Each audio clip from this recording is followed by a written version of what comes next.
The letter was in the middle of the stack, between a water bill and a flyer for a pizza place that had closed 2 years ago. I almost threw it out without looking at it. The envelope was regular white, the kind you buy in a pack of 50, and my name was written on the front in careful small handwriting, the kind of handwriting that takes effort. That means the person writing it sat down with intention. The return address was a correctional facility in Indiana. The city name and the box number printed neatly above my name, like it had been looked up and copied down. I stood at the mailboxes in the cold for about a minute, just holding it. I didn't know anyone in a correctional facility in Indiana. I didn't know anyone in Indiana, period, that I could think of. My name on the front, my address, careful small handwriting. I took the whole stack inside, set my keys on the counter, turned on the kettle. I put the Indiana envelope on top of the others and looked at it while the kettle heated. Then I opened it. 2 pages, both sides of one sheet of paper, folded in thirds. The same small, careful handwriting throughout. It started, "My name is Marcus Bellamy. I am sorry to be writing to you out of nowhere. I knew your father.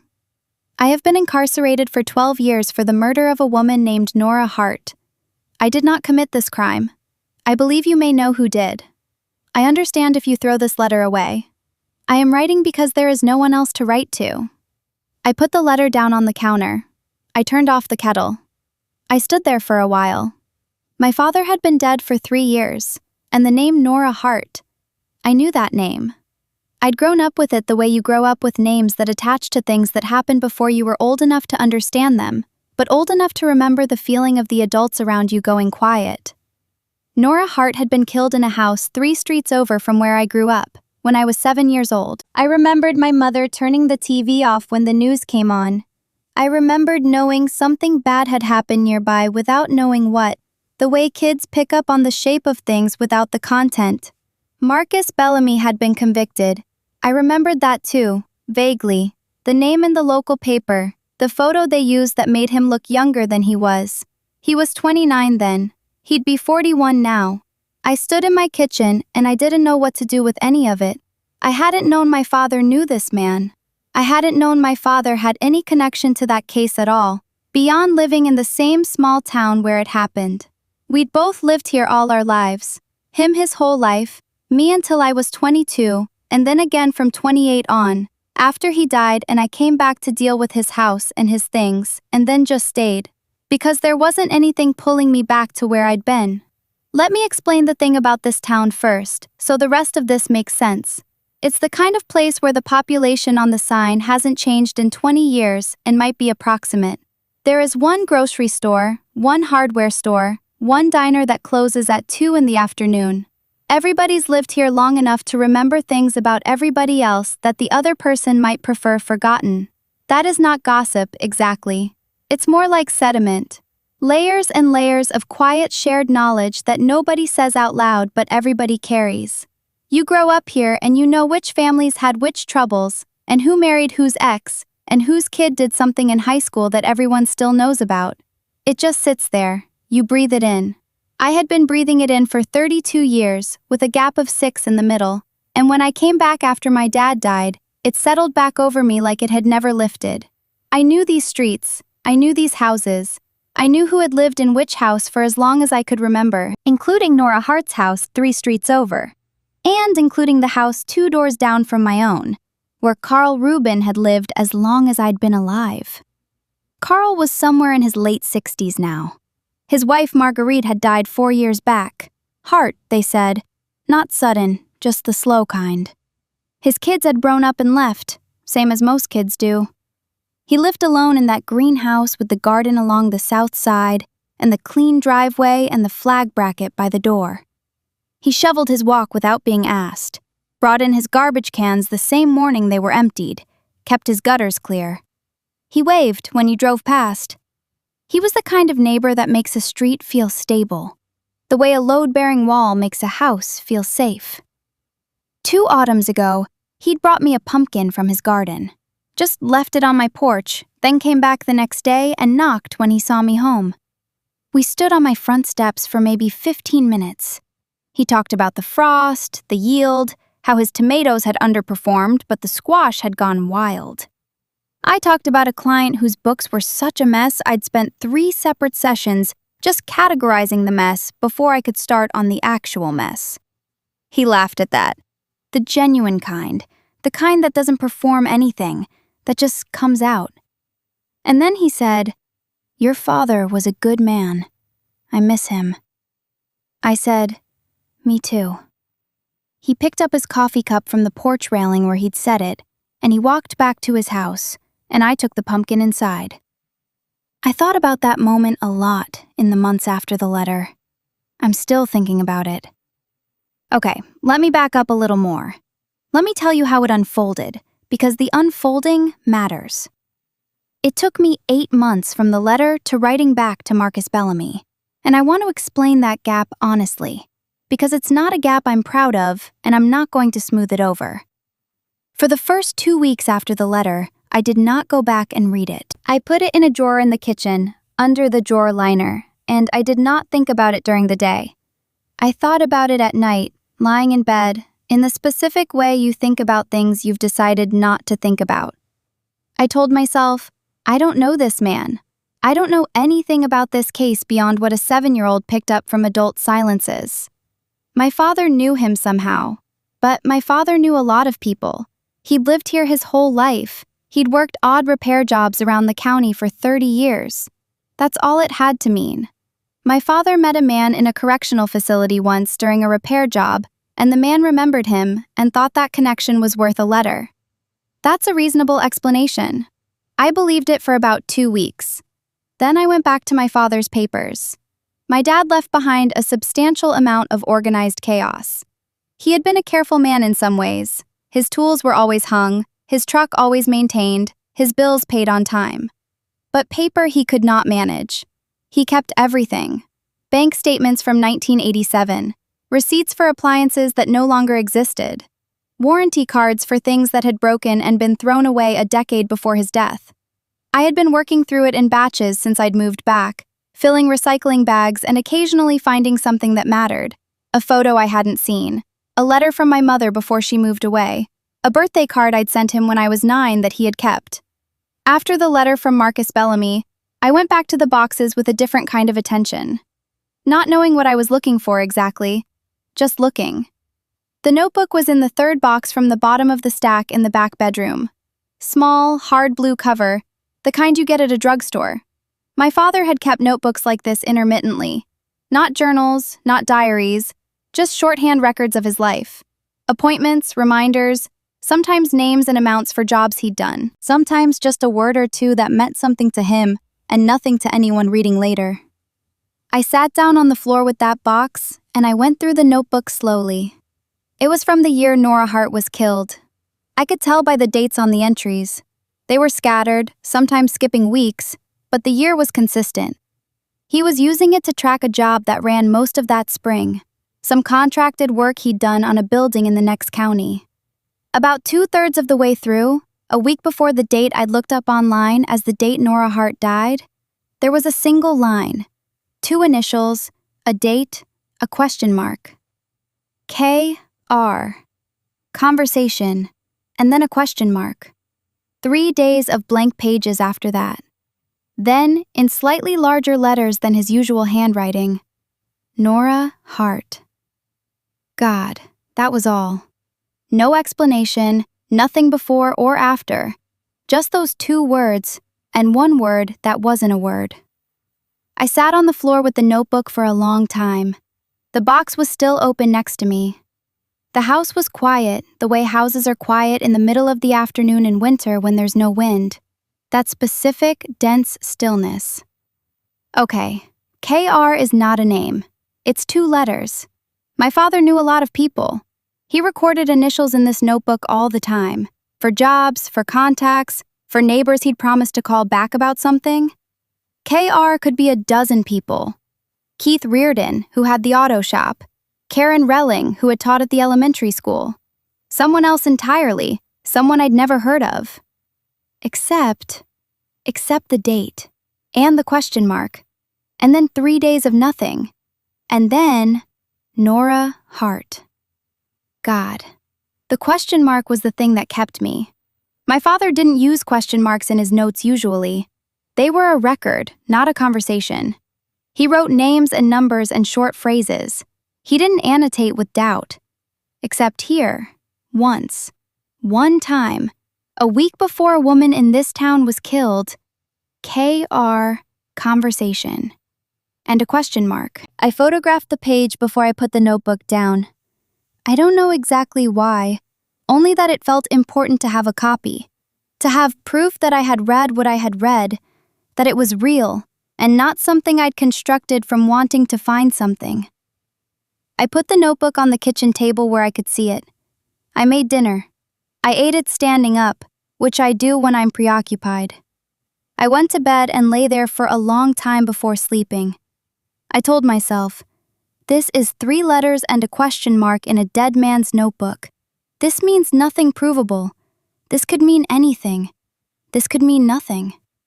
I told myself that very seriously for about 6 more weeks. During those 6 weeks, I also did a thing that I told myself was just casual and informational. I pulled up everything I could find publicly about the Nora Hart case. Old newspaper archive from the county paper, which had been digitized unevenly, so some years were there and some weren't. Court documents that were part of the public record. A few pieces that had run in the state paper at the time of the trial. The basic outline was this. Nora Hart, 34 years old, found in her home on a Tuesday morning by a coworker who came to check on her when she didn't show up. Cause of death, blunt force trauma. No forced entry. Her door had been locked from the outside with a key, which suggested either she'd let whoever it was in and they'd left with her key, or whoever it was had a key already. No weapon was found. No useful prints. Marcus Bellamy, 29, had done occasional odd jobs for Nora Hart in the months before her death. He was the last known person outside her immediate circle to have been inside the house. The key evidence at trial was a witness, a neighbor from the same street, who had come forward the morning after the murder to say they'd seen Marcus Bellamy in the area around the time of death. That was the crux of it. One eyewitness account and a pattern of access. Circumstantial plus testimony. Enough for a conviction. The eyewitness name was redacted from the public documents I could find. Standard practice, the court filing said, due to concerns about safety of witnesses in the record. What was not redacted was the characterization. A male resident of the same street as the victim, who reported to police the morning following the discovered homicide. A male resident of the same street. Nora Hart had lived on Calloway Street. I knew Calloway Street. I'd ridden my bike down Calloway Street as a kid, had gone to school with a girl who lived at the far end of it. I knew which families had lived there. Carl Rubin and his wife Marguerite had lived on Calloway Street, about 2 doors down from where Nora Hart had lived. Before they moved to their current house, the green one, 2 doors down from where I grew up. They'd made that move sometime in the mid to late period of my childhood. I sat with that in my kitchen with my phone in my hand, and at some point I realized I was standing, though I didn't remember getting up from the chair. Male resident of Calloway Street. Carl Rubin had been a male resident of Calloway Street. He'd lived 2 doors down from Nora Hart's house. If someone on that street had seen something the night of the murder, or said they had, Carl Rubin would have been the right kind of person. Long-time resident. Trusted. The kind of neighbor people describe as reliable. But I didn't know it was him. I could not know it was him. The name was sealed. There had been other people on that street. I tried to remember who. The Deans had been there, I thought, though they might have moved away by then. The Hendersons. A couple I didn't know whose name I couldn't pull up. I could not connect K.R. to Carl Rubin with certainty. I could not connect the sealed eyewitness to Carl Rubin with certainty. What I had was proximity. Location. 2 initials and a date and a question mark. That's not evidence. I knew that. I knew exactly what that was and what it wasn't. And for a while, that knowing was the thing I used to stay still. Then the move came up. It came up sideways, the way things come up in small towns. I was at the diner getting coffee on a Thursday morning, sitting across from my neighbor Dolores Petch, who has lived on our street for 40 years and has the complete sediment of this town in her head, in a way that is almost geological. We were talking about the Hendersons having their house listed. They were finally moving to be near their daughter. And from there, we talked about the street generally, who'd come and gone over the years, the natural drift of a neighborhood over time. I let it get there naturally, or I told myself it was natural. I'd been thinking about how to ask, and this seems like an opening. I said, "When did the Rubins move here from Calloway Street? Do you remember?" Dolores thought for a moment, wrapping both hands around her coffee mug. She said, "Oh, it was after that terrible thing, the Hart woman. You remember that? You were little. Horrible." I said I remembered the name. She said, "Marguerite couldn't stay there after. She just couldn't. Carl said she was a wreck about it for months. They found the house here, and it just made sense to go, you know? Fresh start." She shook her head. Poor woman, she carried that. I kept my voice even. I said, "Did Carl testify in that case? Do you remember? There was a witness, I think." Dolores looked at me with an attention that was different from before. It was just a fraction of a second, but it was there. She said, "Why are you asking about that?" I said I'd just been reading about it. Old case. It always seems like it had loose ends. She said, "I don't remember. That was a long time ago." And she turned the conversation to the Hendersons' asking price, which was either a genuine pivot or the cleanest change of subject I'd ever seen from a 72-year-old woman. I let it go. I paid for my coffee. I drove home. The thing about Dolores's answer, or not her answer exactly, but that fraction of a second before it, was that it sat in me wrong. Dolores is not a careful person. She is the opposite of careful. She is warm and expansive, and she tells you things without being asked, things she probably shouldn't always tell, because that is how she is. She does not pause before answering questions about the history of this town. She answers immediately, and then keeps going for another 4 minutes. She paused. A small pause, an almost pause, but there. Maybe nothing. Maybe she just didn't remember and was making sure before she answered. People do that. That's normal. Except I live here. I know how Dolores answers questions, and that wasn't how.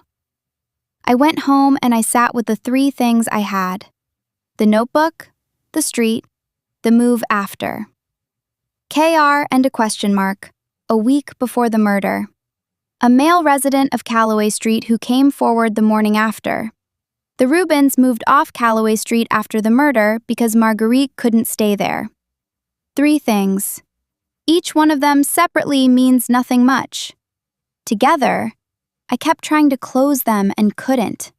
I kept building the explanation where they were all unrelated, and it kept having a crack in it, and I'd patch the crack, and another crack would open somewhere else. Carl Rubin lived 2 doors from Nora Hart. My father knew Carl Rubin. They'd been neighbors for years. My father and Carl were of similar ages. They'd have known each other well. A week before the murder, my father had written KR and a question mark. The question mark was the thing. My father wasn't a doubting kind of writer. He wrote facts. He wrote that something had happened, not that he was uncertain about what it meant. What had he been uncertain about? What had Carl Rubin said to him, or near him, or in a conversation my father had heard about, that made my father write a question mark? I can't know that. He took that with him. 3 years ago, in the early spring, my father died in this town where he'd been born and lived his whole life, and he took whatever he knew or thought he knew with him, and it sat there inside him for 12 years, with Marcus Bellamy sitting in Indiana and Carl Rubin 2 doors down from where I grew up. Let me tell you about the night I finally wrote back to Marcus Bellamy. It was February, late, snow on the ground, the kind of cold where the house settles and makes sounds in the night. I'd been sitting with this for almost 8 months. I had gone over it so many times that the edges were worn smooth, like a worry stone, and I still couldn't tell you if I was right or if I was building something from nothing. The distinction matters enormously. If I'm right, there is a man who has been in prison for 12 years for something he didn't do. If I'm wrong, there is a man 2 doors down from me who I am about to, what? Suspect? Name? Destroy the reputation of? In a town this size, which is as permanent as anything. I thought about my father. I had thought about him a great deal over 8 months, more specifically than I had in the 3 years since his death. What had he done with what he knew or suspected? He had written a question mark in a notebook. He had written God in the same notebook 3 days later. And then he had done nothing, or nothing I could find. He had gone on living his life in this town, going to the hardware store, fixing things that needed fixing, watching the news, waving to Carl Rubin when Carl Rubin drove past, for 12 more years until he died. Maybe he decided he was wrong. Maybe he looked at what he had, a conversation, a question, an instinct, and he decided it wasn't enough to do anything with. Maybe he tried to do something and couldn't get anywhere and stopped. Maybe he was afraid. I don't know. I can't know. What I know is that he kept the notebook. He didn't throw it out. For 12 years he kept a notebook with KR and a question mark in it, in a box in a back bedroom, and either he'd forgotten it was there or he'd kept it there on purpose. The way you keep something that might someday matter, even if it doesn't yet. He kept it. And then he died. And now I had it. And Marcus Bellamy had written me a letter because he had run out of other people to write to. Mohani Peredayetsia. That was the thought I had, sitting in the dark living room without the lights on. I hadn't turned them on when I came in, and I hadn't gone back to turn them on, and now it was late, and the room was dim from just the street light through the window. Silence gets passed along. My father held something. He died with it, and the weight of it didn't disappear. It just transferred, through a letter from a stranger, to me. I sat there for a long time.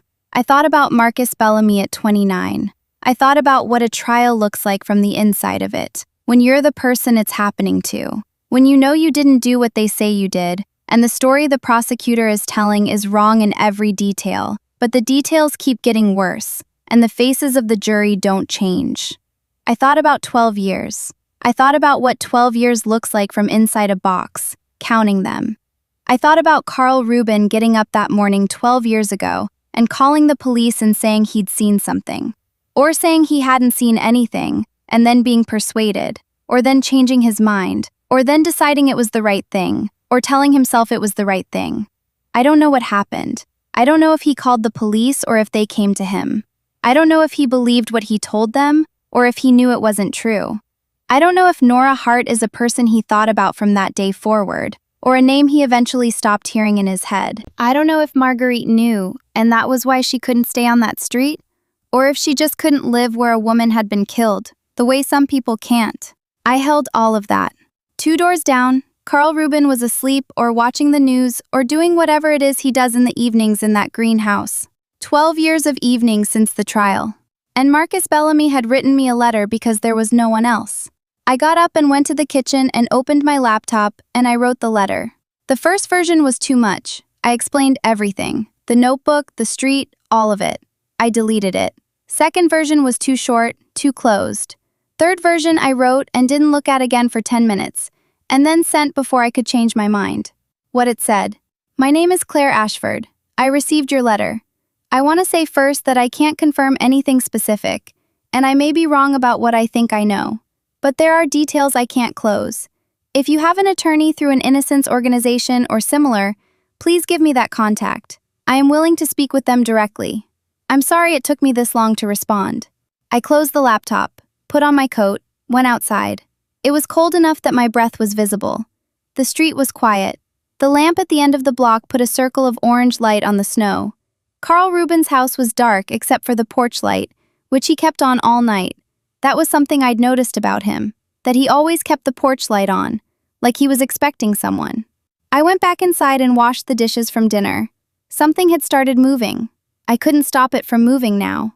The next morning, I took my grocery bags out of the car and Carl was at his fence. He was just standing there, not doing anything, not tending the garden, just standing and looking at the street the way people do when they've been inside too long. He saw me and said, "Heavy load. Need a hand?" I said, "All good, thanks, Carl." He said, "You doing okay? Haven't seen you around much." I said, "Busy season for my clients, year-end stuff." He said, Sure. Cold enough for you?" And he smiled the way he smiles, with the same ease it's always had. And I smiled back, and he went back inside. I stood between my car and my front door with the grocery bags hanging from both hands, and I thought about two things at the same time. The first thing was, that is a man who has lived 2 doors from me for 4 years, and I know exactly how he is with neighbors, which is easy and unperformed and always slightly funny without trying to be. The second thing was, if he is what I think he might be, that ease has been there for 12 years and he has never lost it. And I cannot tell the difference between ease that comes from innocence and ease that has just lived with itself long enough to stop feeling heavy. I can't tell. That's the honest thing. I cannot look at him and know. That's the whole problem. That's always been the whole problem with this. It doesn't show. Marcus Bellamy wrote back within 2 weeks. His letter was shorter this time. He had been working with an organization, he named it, a nonprofit that reviewed wrongful conviction cases, for 3 years. He gave me an attorney's name and email address. He said, "Whatever you have, even if you think it's small, please send it." Small is what we have. I sat with that for 1 day only, deliberately, because I had already decided I was going to write to the attorney, and the 1 day was just the space I needed to not make the decision in a hurry. The decision had been made 8 months ago, really, or the night I sat without the lights on, or the moment I found the notebook on the floor of the back bedroom. The 1 day was just the formal part. I wrote to the attorney the next morning. Her name was Helen Carver, and her email was professional and brief in the way that says, "This person's inbox does not allow for inefficiency." I told her, "I have what I believe are 3 potentially relevant pieces of information in the matter of Marcus Bellamy's conviction for the murder of Nora Hart. I want to be clear about what each of them is and what it isn't. First, a notebook kept by my late father, who was a resident of the same town in the year of the murder. It contains an entry 7 days before the victim's death, 2 initials, a date, and a question mark. 3 days later, a separate entry of the victim's name, followed by the word God. I can provide photographs of both pages. Second, public records identify the key prosecution witness as a male resident of the victim's street. My father knew a man with the same initials who, I have independently confirmed, lived on that street at the time of the murder and moved off it shortly after. Third, when I inquired, indirectly, whether this man had testified in the case, the person I asked gave a pause before answering. That was not consistent with her normal way of responding. She said she didn't remember. She may not remember, but the pause was there. I also wrote, "I am not a witness. I saw nothing myself. None of this is more than circumstantial and directional. I may be connecting things that are not connected. I don't know this man's guilt or innocence. What I know is that I have these 3 details, and I can't find a way to set them down, and if they point someone with the right tools in a useful direction, I want to have given them the chance."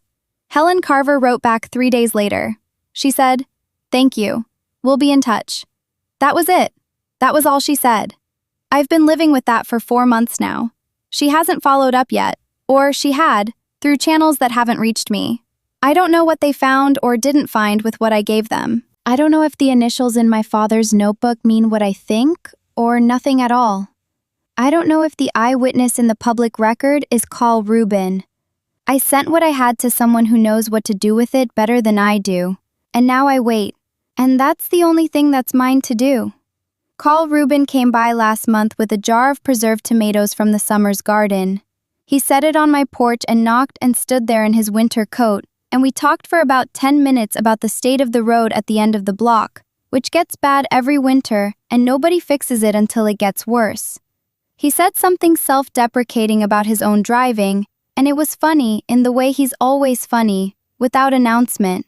When he walked away, I stood on my porch in the cold, and I thought about what it means to keep living your daily life alongside something you don't yet know the answer to. I've thought about it a lot. The answer is, apparently, that you just do.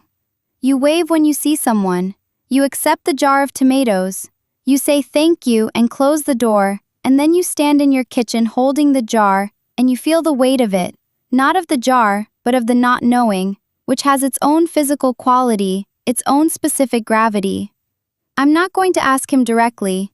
I've thought about that too, obviously. The reasons not to are the same whether I'm right or wrong about him. If I'm right, I'm a woman alone in a small town telling a man she lives 2 doors from that she thinks he may have helped put someone else in prison for a murder she suspects he committed. That is not a conversation I can have safely. If I'm wrong, I'm a woman accusing a neighbor, in a town where everybody knows everything, of something monstrous, and even if I said it quietly, even if I phrased it as a question, it would get out. It always gets out here. And he would have to live with having been asked, and I would have to live with having destroyed something I couldn't afford to destroy if I was wrong. Both possibilities lead to the same choice. You don't ask. You give what you have to the people who can actually use it, and you let them do their work, and you keep living in the meantime. The notebook is still on my kitchen table. I've thought about putting it away, putting it back in the box where I found it, or at least moving it to a shelf, but it's stayed on the table for 4 months. I'm not sure exactly why.